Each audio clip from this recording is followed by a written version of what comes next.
I think the question is, how do you brand when you have multiple personalities to brand? My suggestion, first of all, for an agency like AHRC that wanted to use, whether it was Twitter or Facebook, is to have multiple persona. Not only is it not illegal or against the rules to have multiple Twitter accounts, it is, I think, encouraged because it does allow people to self-select. Twitter also has lists, which are a little bit sort of second order.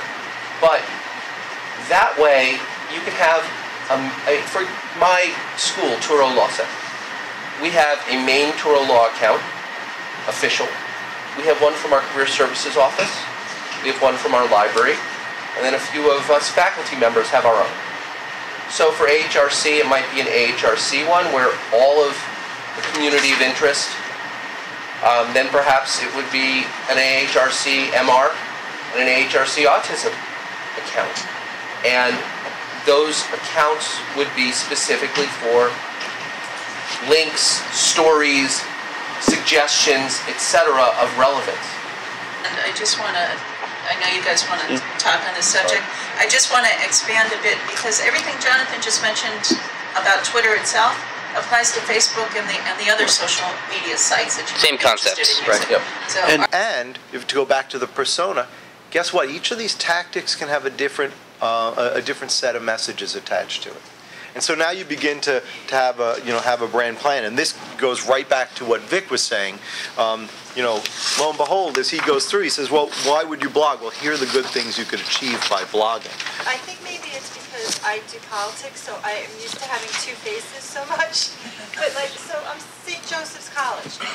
They might want to sound to young people like they're exciting and wild. Yep, and absolutely. But to the parents, donors, they wanted, or to donors, they've got another. Sound like they're sophisticated and they're. But is it okay? How do you see a brand? Does a brand project? How does it project two things at once or to two different people? Sure. Do you want to? Sure. No. You have to answer because she keeps telling me that you're not answering. Sure. Oh, okay. So that's fine. No, this is it's different than that. I think that as a brand person, you have the expertise. He's in politics too. Well, that's fine. So a brand can be a multifaceted thing. It very often is. A brand is made up of all the different stories, the brand stories that go behind it. I work a lot with technology brands, and there's a story about the technology and where did it come from. There's often a story about the founders of the company. There's a story about how the customers are using it. So now in your organization or in St. Joseph's, you've got multiple. I don't want to say you have multiple personalities, but you have multiple facets to your brand, and so. Yes, you're going to use and you're going to choose different tactics for different parts. So maybe you look at jazz and you say, where do the people who listen to jazz and come to you about jazz, where are they getting their information? What's the best method to communicate with them? And what's the message that they want to hear? So you're going to talk to them about providing a venue for jazz on Long Island, or I don't know your full purview, how far your outreach is, but could be tri-state area. So we're going to be the center for jazz in the tri-state area. We're going to bring home, and is it smooth jazz? Is it laid back, or is it really hot jazz? We're pulling it in from New Orleans and we're bringing it here to Long Island, and that's going to be your jazz message. But the guy who's really into rock or heavy metal, headbanging metal, and maybe you've got a story there, he's never going to see the jazz story. Or he may look at it and go, that's nice. Oh, I have to avoid that place on Wednesday because they're doing some jazz thing.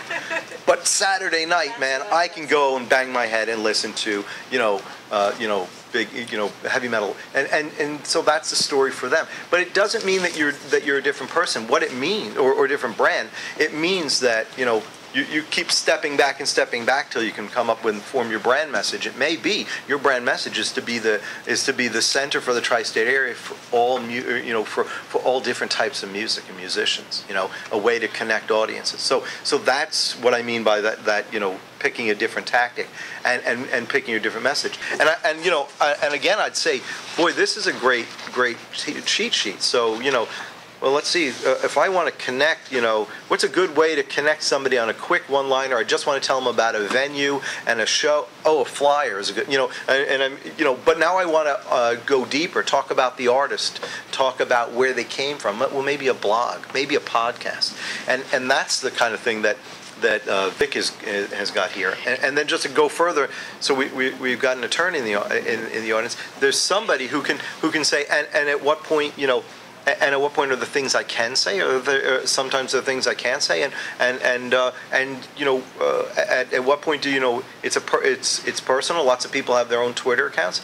At what point are they speaking for themselves, and what point are they speaking for the organization? Again, these are all tactics. And a good messaging system kind of all outlines all of this, and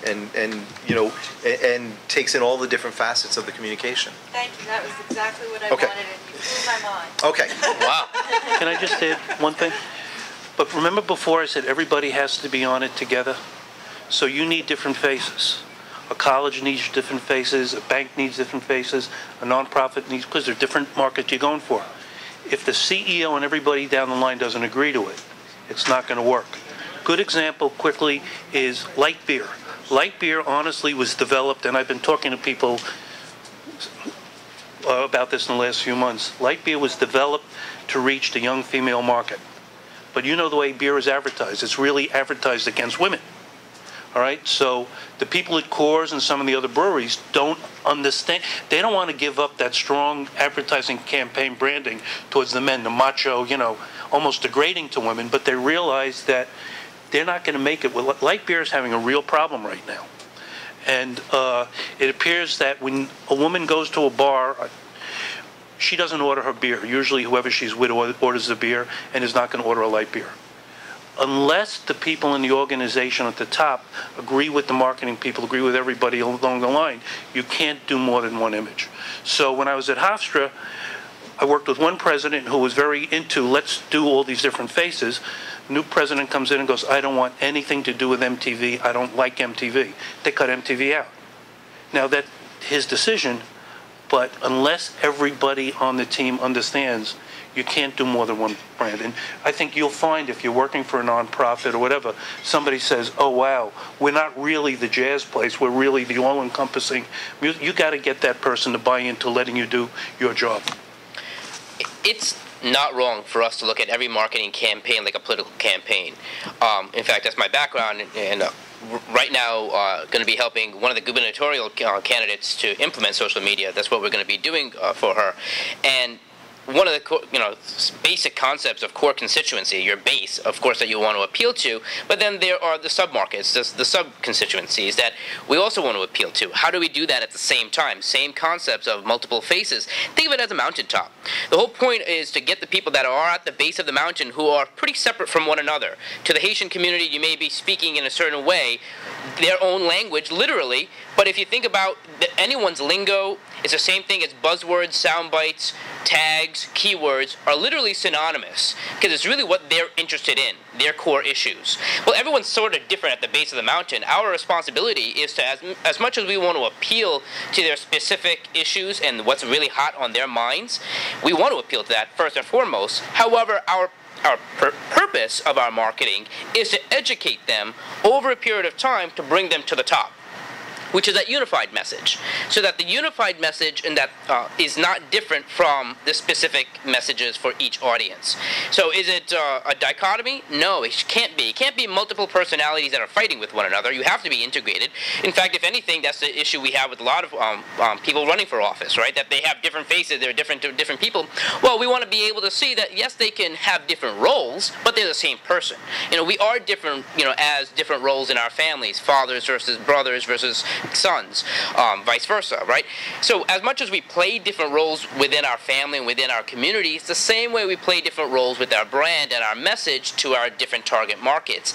An easy way to think about this is your mass email database and categorizing it. That's not only a figurative lesson, it's also a literal lesson. It all, in my opinion, comes down to email addresses. Now, we can circumvent that with Facebook fans, Twitter followers, etc., but even those, in one way or another, are email addresses. We just may not know their email address.